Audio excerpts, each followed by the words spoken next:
La philosophie du couteau, numéro 5.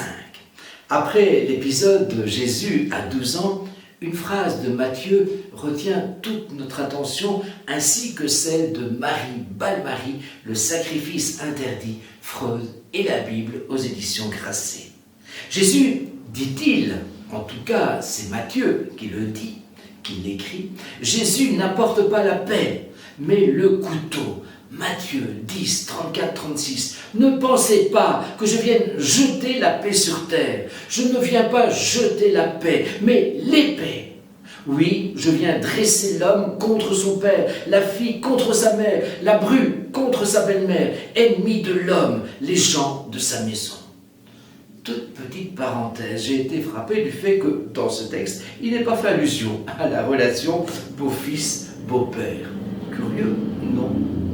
Le mot grec, en tout cas, utilisé pour épée est makaira, qui ne signifie pas d'abord l'épée, mais le couteau précisément, et même le grand couteau des sacrifices.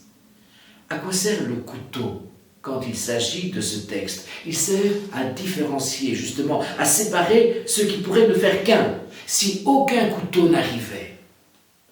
Le fils ferait un avec son père, c'est-à-dire qu'il ne deviendrait pas fils, mais le même que son père.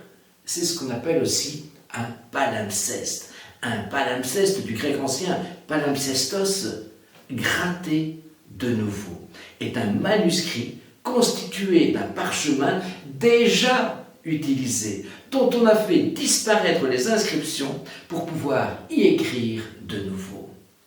Suis-je, personnellement, un palimpseste de mon père? J'ouvre ici une parenthèse tout à fait personnelle. Au terme d'une brève analyse, j'en suis arrivé personnellement à énoncer la phrase suivante. Je suis René sans être René. Si vous comprenez que René était le prénom de mon cher papa, vous saisissez ce que je tente de dire, renaître. Et toute thérapie et renaissance, nous y reviendrons certainement, sans être rené, sans être un duplicata, une photocopie, un palimpseste de mon propre père. Oui, toute cure réussie conduit peu ou prou, pour celui qui l'a fait, à un changement de nom.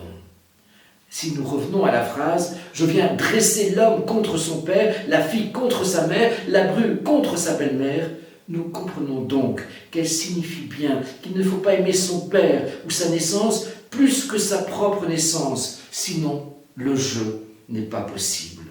À l'inverse, si un père aime plus son fils parce que son fils est sien et pas parce qu'il est né, relève d'un même extrait.